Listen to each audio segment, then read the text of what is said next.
Hey guys, hope you're doing good. Welcome back to another review. Today we're reviewing Thor, reviewing every single Thor film until Thor Love and Thunder comes out in a couple of weeks. Really looking forward to that.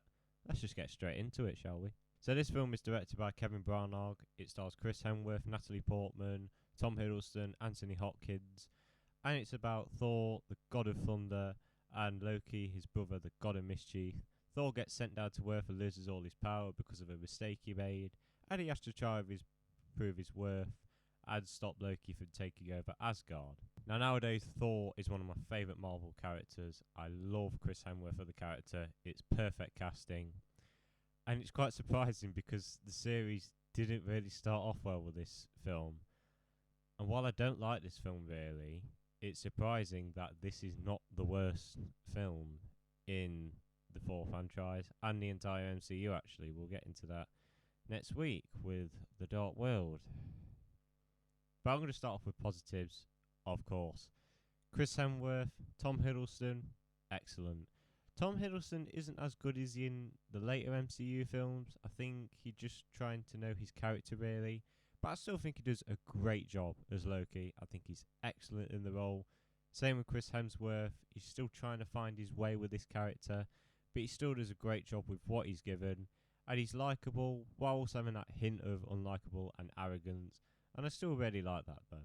I think the final battle is very good. It does have some good emotional weight to it. It's choreographed well. The effects look great. And even with the effects, like the frost giants, they look really cool. They look really scary. I think the fight they have at the start of the film is a very good scene.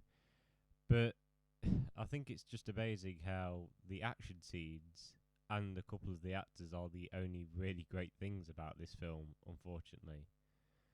And it's a real shame because, as I said, Thor, one of my favourite characters, but there is a lot of things wrong with this film.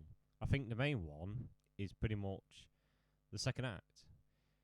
Mexico City is not the town that you want to be setting Thor in. It looks ugly, it looks dull, and it hosts some of the most boring characters ever. Natalie Portman, she's a great actress. I think she's pretty good as Padme in the Star Wars universe. But in this, she is pretty bad. And the romance with Thor as her character is pretty bad. There's hardly any chemistry there. You struggle to care about it. And I just hope that Love and Thunder does try and fix that.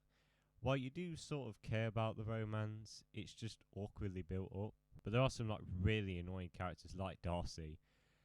I'll say, like in WandaVision, she was toned down a bit, which I do appreciate, but in this, she was really annoying. And if you think she's really annoying in this film, you wait till Dark World, which she's not in it much in that one.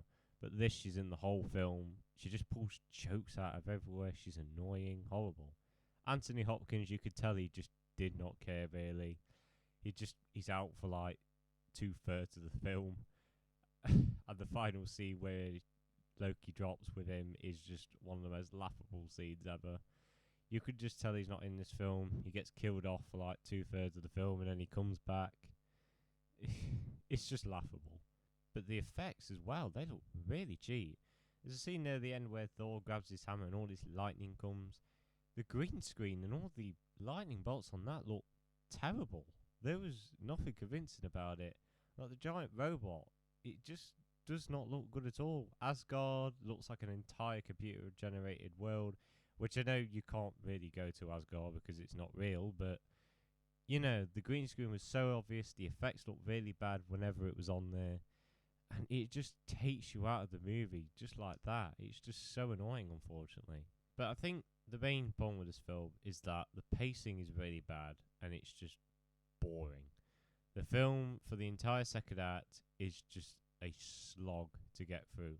There's actually so many filler scenes just to extend the runtime, and it's a real shame because you could have actually done something really good with the time. If you cut out all those filler scenes, there's about 20 minutes where you could do something really good, but it just felt like a runtime drag.